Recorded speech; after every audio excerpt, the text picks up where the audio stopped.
Hello everyone, welcome to back my channel. स्वागत है दोस्तों आपका मेरे चैनल में। अगर आपने प्रोफेशनल एथिक्स और मिसकंडक्ट का पार्ट 1 नहीं देखा है तो प्लेलिस्ट में जाके जैन 2023 के वीडियो में आपको वो लिस्ट मिल जाएगी जो सीरीज 6 के नाम पे है, तो जाके उसको देखिए क्योंकि आपके AIB 17 के लिए बार काउंसिल ऑफ इंडिया के जो इम्पोर्टेंट केस लॉ है वो बहुत ज़्यादा इंपॉर्टेंट है और उसका एग्जाम भी हो रहा है। तो इस तरह के केस लॉ आपको तैयार रखना है, वो अपनी नोट्स को प्रिपेयर करना है क्योंकि ये आपको कहीं मिलेगा नहीं। तो कोशिश करिए कि सबको अच्छे से नोट तैयार करिए और अपनी तैयारी को और मजबूत बनाइए। चैनल में पहली बार है तो चैनल को जरूर सब्सक्राइब कीजिए और टेलीग्राम में ज्वाइन करना मत भूलिएगा। वहाँ पे already PDF first second third की लिंक दे दी गई है और वहाँ पे जाकर उसको ज्वाइन कर सकते हैं या दिए गए व्हाट्सएप नंबर पर हमसे संपर्क कर सकते हैं। चलिए देर निकलते हैं, शुरू करते हैं। केस 20 है, lie on the file RD Saxena versus Balram Prasad Sharma new India assurance company versus A of Saxena. मतलब इस केस में क्या कहा गया था वो इंग्लिश हिंदी दोनों के लिए आपके लिए बनाया गया है। पहले हम लोग इंग्लिश में जान लेते हैं, फिर हिंदी में भी उसको पढ़ लेते हैं।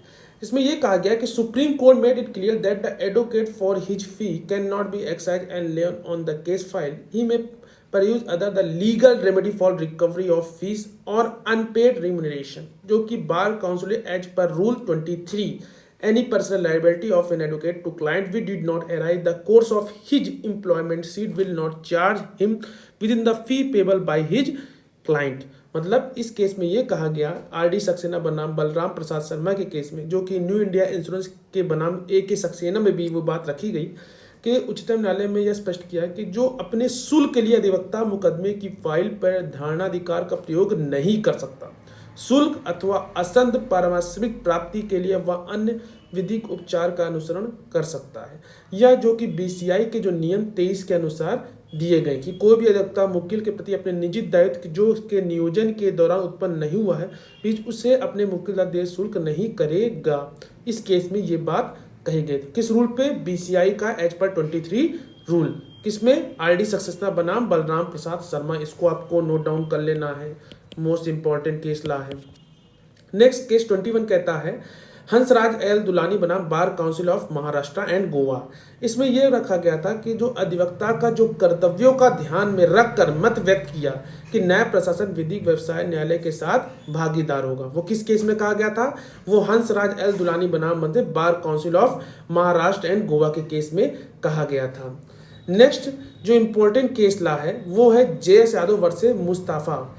मतलब इसमें यह कहा गया था कि बाद में एक अधिवक्ता ने कोई रिसीवर से मुवक्किल के धन को लिया परंतु पूर्ण धन को मुवक्किल को नहीं दिया, जो उसका जो क्लाइंट है। अधिवक्ता को व्यवसायिक अवतार का दोषी ठहराया गया, जो कि बार काउंसिल ऑफ इंडिया के जो नियम 25 के अनुसार। इसमें जो इंपॉर्टेंट बात की गई है जो रूल 25 के तहत जो केस ला है JS यादव वर्सेस मुस्तफा, जिसको आपको नोट डाउन कर लेना है, ठीक है। जो नेक्स्ट इंपॉर्टेंट केस ला है JS यादव, इंपॉर्टेंट कर लीजिएगा। जो नेक्स्ट इंपॉर्टेंट केस ला है इन रे रमेश्वर प्रसाद गोयल एडवोकेट। मतलब इसमें सुप्रीम कोर्ट ने कहा कि जो अधिवक्ताओं का जो न्यायालय का जो अधिकारी होने के कारण संबंध न्यायालयों को स्वस्थ कार्य प्रणाली का कराना का एक कर्तव्य है। ये किस केस में कहा गया? ये रामेश्वर प्रसाद गोयल जो अधिवक्ता थे उनमें ये बात रखी गई थी उनकी केस में। जो नेक्स्ट इंपॉर्टेंट केस ला है जिसको मोस्ट इंपॉर्टेंट और लीडिंग केस के नाम से भी जाना जाता है वो है नारायण पांडे वर्सेस पन्नालाल पांडे। इसमें सुप्रीम कोर्ट ने जो बात रखी, उन्होंने क्या निर्णय दिया वो जानते हैं कि बिना किसी प्राधिकार के वकालतनामा दाखिल करना तथा बिना किसी प्राधिकार के मिथ्या समझौता दाखिल करना घोर एवं गंभीर दुराचरण है। किस केस में कहा गया? नारायण पांडे वर्सेस पन्नालाल पांडे में, जिसमें फाइलिंग ऑफ जो वकालत है विदाउट ऑथराइजेशन एंड विदाउट, जिसमें बात रखी, जिसमें सीरियस ऑफ मिसकंडक्ट की बात थी। Serious misconduct is a serious misconduct. तो ये इंपॉर्टेंट केस ला थे और जो आपको अच्छे से नोट्स बना लेनी है अभी से, क्योंकि अब ज़्यादा 10 दिन बचे हैं।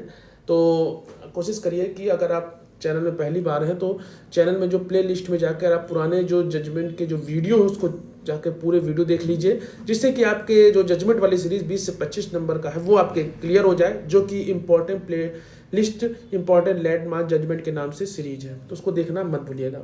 आशा करते हैं ये वीडियो आपको अच्छा लगा होगा। अगर आपके मन में कोई भी सुझाव है तो दिए गए कमेंट बॉक्स में पूछ सकते हैं या दिए गए व्हाट्सएप नंबर में हमसे संपर्क कर सकते हैं। तब तक के लिए मिलते हैं नेक्स्ट वीडियो में, तब तक के लिए धन्यवाद।